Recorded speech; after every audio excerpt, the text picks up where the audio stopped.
गांव का नाम था रामपुर। रामपुर में रहता था किसान लल्लू सी। लोग उसे मूर्ख लल्लू कहकर पुकारते थे। लल्लू की उम्र 50 के आसपास थी। उसकी जमीन थी सिर्फ 3 बीघा और उसमें भी आधा हिस्सा बंजर। फिर भी लल्लू हर सुबह हंसते हंसते खेत में जाता और शाम को थक कर लौट आता। अरे भैया, दुनिया में बुद्धि से क्या होता है, मेहनत से सब कुछ होता है। यह उसका रोज का मंत्र था। लल्लू का बेटा था राघव, गांव के स्कूल में पढ़ता था। वह दुबला पतला था, चश्मा लगाए, हमेशा किताबों में खोया रहता था। पड़ोस के बच्चे उसे चिढ़ाते रहते। अरे राघव, तेरा बाप तो मूर्ख है, तू भी वही बनेगा जो तेरा बाप बना है। राघव चुपचाप सुनता और पढ़ता रहता। एक शाम लल्लू खेत से लौटा तो देखा राघव ट्यूबलाइट के नीचे बैठा है और गणित की किताब खोले हुए है और उसे पढ़ रहा है। बेटा राघव, किताब छोड़, खाना खा ले। कल सुबह खेत में जाना है, बैल को चारा डालना है। बाबा, कल मेरा टेस्ट है, अगर मैं अच्छे नंबर लाया तो स्कॉलरशिप मिलेगी। लल्लू हंसा और बेटे से बोला, स्कॉलर क्या? वो अंग्रेजी शब्द मत बोल। मेहनत कर, खेती कर। देख, मैंने कभी पढ़ाई नहीं की, फिर भी पेट भर रहा है। बाबा, आपकी मेहनत तो सिर्फ हम तीनों का पेट भरती है। मैं पढ़कर पूरे गांव का भला करना चाहता हूँ। रामू ने सिर हिलाया और बोला, पागल हो गया है तू, पढ़ाई से कुछ नहीं होता। राघव अपने बाप का भी बात नहीं सुना और वहाँ से चल पड़ा। कुछ भी हो जाए, मैं पढ़ाई करूँगा और एक दिन सारे गांव वाले को अपना काबिलियत दिखा दूंगा। राघव को अगले दिन स्कूलों की परीक्षा था। उसने परीक्षा दिया। अब ये देख मूर्ख इंसान के बेटा पढ़ाई करेगा। पढ़ाई बढ़ाई छोड़ और अपने बाप के साथ खेत में काम कर। राघव किसी का बात नहीं सुनता, वहाँ से चुपचाप अपने घर की ओर चल पड़ता है। समय बीतता गया। राघव ने हाई स्कूल में 90% अंक लाए। गांव वाले हैरान थे। लल्लू को भी थोड़ी खुशी हुई, लेकिन उसने कहा, अब बस कर, इंटर में पढ़ ले, फिर शादी कर देंगे। नहीं पिताजी, अभी मैं शादी नहीं करूँगा, मुझे और भी पढ़ाई करना है। राघव अपने पिता का बात नहीं मानता और वह पढ़ाई करने के लिए शहर चल पड़ता। वहाँ वह दिन में पढ़ाई और रात में ट्यूशन देकर खर्च चलाता। कई बार पैसे खत्म हो जाते तो 2 वक्त का खाना छोड़ देता। एक बार लल्लू शहर आया। बेटे को देखकर चौंक गया। राघव का चेहरा पीला पड़ गया था। राघव बेटा, ये तेरा चेहरे को क्या हुआ? तुम्हारा सारा चेहरा तो पीला पड़ गया। बेटा, तू मेरा बात मान और घर चल, खेती संभाल, ये पढ़ाई तुझे मार डालेगी। राघव ने बाबा का हाथ पकड़ा और बोला, बाबा विश्वास रखो, एक दिन मैं इतना बड़ा अधिकारी बनूंगा कि पूरा जिला मेरी बात मानेगा। अधिकारी तू बनेगा मेरा बेटा, मैं तो मूर्ख हूँ, तू उससे भी बड़ा बन।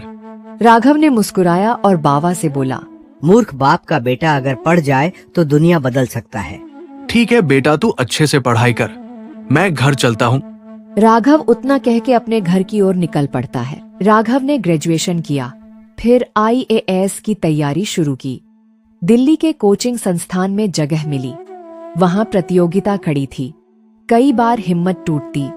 फोन पर लल्लू से बात होती तो बाप कहता, घर आजा बेटा, बैल बूढ़ा हो गया है, हमको पता है कि तू ही जीतेगा। राघव अपने बाबा से बोलता है, बाबा, मैं बैल नहीं घोड़ा बनना चाहता हूँ। राघव ने UPSC की पहली परीक्षा दी। कुछ दिन बीत गए। जब राघव का रिजल्ट आया तो राघव फेल हो चुका था। हे भगवान, मैं पहली बार परीक्षा दिया और पहली बार ही फेल हो गया, ये कैसा चमत्कारी है। अगले दिन गांव के सारे लोगों को ये बात पता चल जाता है कि राघव UPSC में फेल हो गया।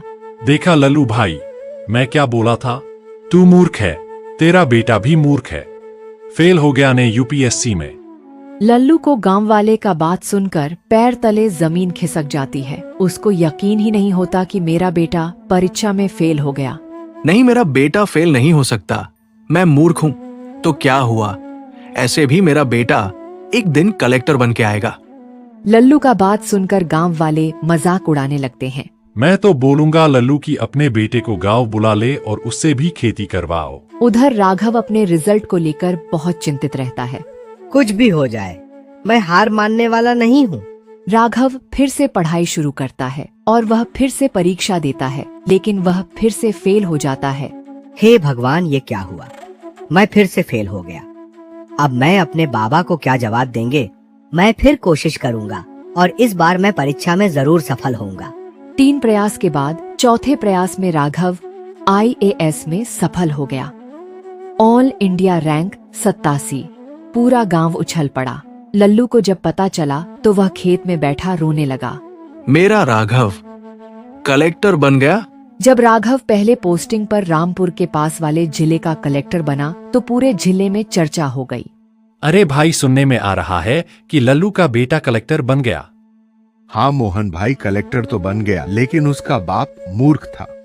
पहले दिन कलेक्टर साहब ऑफिस में बैठे थे, सफेद कुर्ता पजामा, कंधे पर अंगवस्त्र। अचानक बाहर शोर हुआ और उधर से एक आदमी आकर बोलता है, कलेक्टर साहब, हमारा गांव रामपुर है। हमारी जमीन पर अवैध कब्जा हो रहा है। राघव ने मुस्कुराते हुए गांव वाले से कहा। बुलाओ उन्हें जो तुम्हारे जमीन पर कब्जा किया है। जब गांव वाले अंदर आए तो देखा कि राघव कलेक्टर बन चुका था। तभी उधर से एक बुजुर्ग आदमी बोलता है, राघव बेटा, तू कलेक्टर बन गया। राघव उठकर उनके पैर छूने लगा। चाचा जी, मैं वही मूर्ख लल्लू का बेटा हूँ जो पहले गांव में लोग हमारे पिताजी को लोग मूर्ख कहते थे। तभी लल्लू भी भीड़ में था। उसकी आंखों में आंसू थे। वह आगे बढ़ा। राघव ने उन्हें गले लगा लिया। बेटा, मैंने तुझे मूर्ख कहा। तुझे खेत में बुलाया, मुझे माफ कर दे। राघव ने बाबा के कंधे पर हाथ रखा और बोला, बाबा, आप मूर्ख नहीं थे, आप सच्चे थे। आपने मुझे मेहनत सिखाई। पढ़ाई मैंने की, लेकिन जड़ें आपकी मेहनत की थी। उस दिन के बाद राघव ने गांव की सड़कें बनवाई, स्कूल का नया भवन बनवाया, किसानों को सिंचाई की सुविधा दिलाई। अरे भाई, सुनते हो? लल्लू का बेटा राघव पूरा गांव में सड़क बनवा दिया और किसानों के लिए सिंचाई के लिए सुविधा कर दिया। हाँ सुरेश भाई, राघव तो पूरा गांव में सिंचाई का साधन लगा दिया। एक दिन कोर्ट में एक बड़े जमींदार का केस आया। जमींदार ने गरीब किसानों की जमीन हड़प ली थी। जमींदार ने घमंड से कहा, कलेक्टर साहब, मैं बड़ा आदमी हूँ, आप जानते हैं ना। राघव शांत स्वर में बोला, जी हाँ, मैं जानता हूँ। मैं एक मूर्ख किसान का बेटा हूँ। मेरे बाप के पास 3 बीघा जमीन थी, लेकिन आज मैं इस कुर्सी पर बैठा हूँ क्योंकि शिक्षा और मेहनत ने मुझे यहाँ पहुँचाया।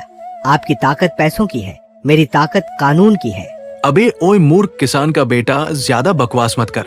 तू कहना क्या चाहता है? जमींदार साहब, तूने गांव के सारे किसान का जमीन हड़प लिया है, उसका बदला लेंगे। तू हमको से कभी बदला नहीं ले सकता है। मैं तुम्हारी कुर्सी छीन लूंगा। तभी राघव ने मुस्कुराते हुए बोला, जमींदार साहब, आपने तो गरीबों का जमीन छीन लिया। जरा सोचिए, उन गरीबों का घर कैसे चलेगा? अगर आपका जमीन छिनाया होता तो आपको कैसा लगता है? गरीबों के ऊपर तो उंगली उठा देना आसान होता है, लेकिन जब खुद पर उंगली उठता है तब पता चलता है। जमींदार साहब को राघव का बात चुभता है। जमींदार हार गया। किसानों को उनकी जमीन वापस मिल गई। गांव वाले ने लल्लू से आकर माफी मांगी।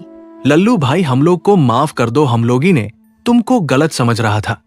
आज तूने अपने दम पर बेटे को कलेक्टर बना दिया और हम लोग का जमीन वापस भी मिल गया।